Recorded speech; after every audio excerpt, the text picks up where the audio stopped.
Hi, இன்றைக்கி Sunday வந்து special chicken குழம்பு தாங்க. அதுக்கு நான் என்னென்ன போட்டிருக்கேன், என்ன பண்ணியிருக்கேன்னு சொல்கிறேன். கடாயில் எண்ணெய் ஊற்றிட்டு பட்டை, கிராம்பு, ஏலக்காய், சோம்பு போட்டுட்டு அதை பொரிஞ்ச உடனே வெங்காயம் வந்து ஒரு 3 வெங்காயம், பெரிய வெங்காயம் வெட்டி வச்சுருக்கேன். நான் இன்றைக்கி வந்து 3/4 கிலோ சிக்கன் தான் எடுத்திருக்கேன். அதுக்கேற்ற அளவு நான் உங்களுக்கு சொல்கிறேன். அதை வெங்காயம் போட்டு நல்லா வதக்கிக்கலாம்.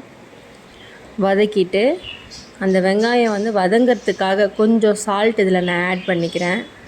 ஆட் பண்ணிவிட்டு நல்லா வதக்கிக்கலாம். லைட்டு கோல்டன் ப்ரௌன் வந்ததுக்கப்புறம் இஞ்சி பூண்டு பேஸ்ட்டு அதை ஆட் பண்ணணும். சிக்கனை கழுவி வாஷ் பண்ணி மஞ்சத்தூள் போட்டு ரெடி பண்ணி வச்சுக்கலாம்.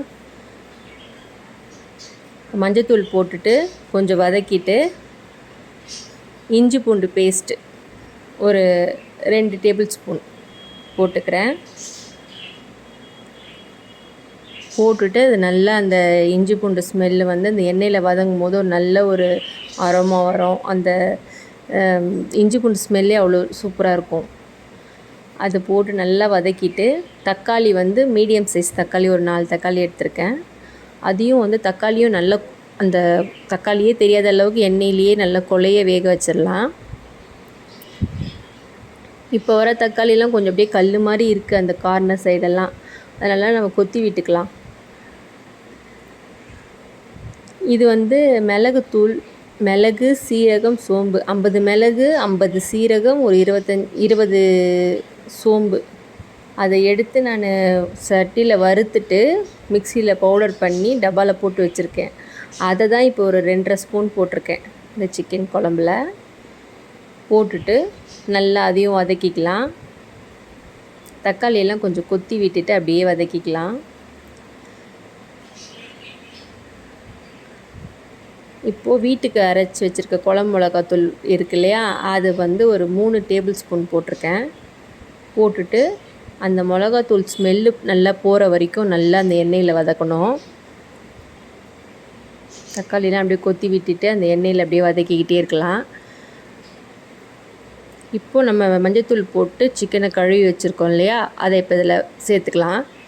சேர்த்துட்டு மசாலாவை நல்லா அந்த சிக்கனில் படுற மாதிரி நல்லா கரண்டியில் வந்து கிளறி விட்டுக்கலாம். இந்த ஸ்டேஜில் இருக்கும்போது நீங்கள் சிம்மில் வச்சுட்டு ஒரு 10 மினிட்ஸ் நல்லா தட்டு போட்டு மூடி பரட்டி எடுத்திங்கன்னா சுக்காவாயிரும் சிக்கனு. நம்ம வந்து இப்போ குழம்பு தான் செய்கிறோம். அந்த குழம்புக்கு தேவையான அளவு நான் வந்து இதில் வந்து வாட்டர் ஆட் பண்ணிக்க போகிறேன். இல்லை எனக்கு கிரேவி மாதிரி தான் வேணும்னா லைட்டாக வாட்டர் ஆட் பண்ணிக்கோங்க. இல்லை சுக்காவாக வேணும்னா இந்த ஸ்டேஜில் நீங்கள் ஒரு 10 மினிட்ஸ் வச்சுட்டு ஆஃப் பண்ணிவிடுங்க. இப்போ நான் குழம்புக்கு வந்து தேவையான அளவு இதில் தண்ணி ஊற்றிட்டு தட்டு போட்டு மூட போகிறேங்க.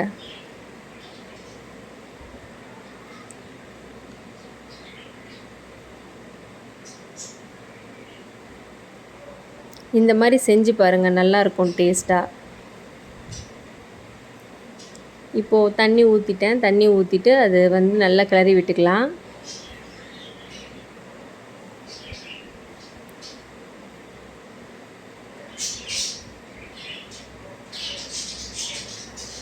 கிளறி விட்டுட்டு ஒரு 10 நிமிஷம் சிக்கன் இருக்கட்டும் அடுப்பில். நான் எப்போவுமே வந்து ஒரு 5 மினிட்ஸ் ஹை ஃப்ளேமில் வைப்பேன்.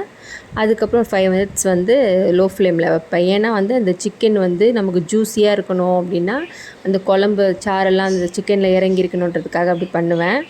கொத்தமல்லியை வந்து இப்போ நல்லா குழம்பு 10 மினிட்ஸ் ஆகிடுச்சு. கொத்தமல்லியை வந்து நல்லா வாஷ் பண்ணிவிட்டு அதை குட்டியாக நறுக்கி அதில் போட்டிருக்கேன்.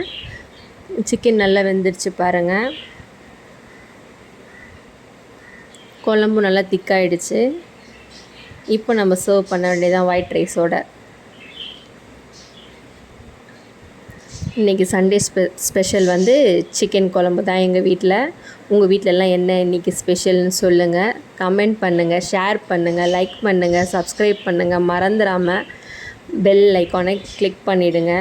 இப்போ தான் என்னுடைய வீடியோஸ் எல்லாம் உங்களுக்கு நோட்டிஃபிகேஷனில் வரும். பார்த்து என்ஜாய் பண்ணுங்கள். எல்லோரும் சப்ஸ்கிரைப் பண்ணுங்கள் ஃப்ரெண்ட்ஸ். தேங்க்யூ ஃபார் வாட்சிங்.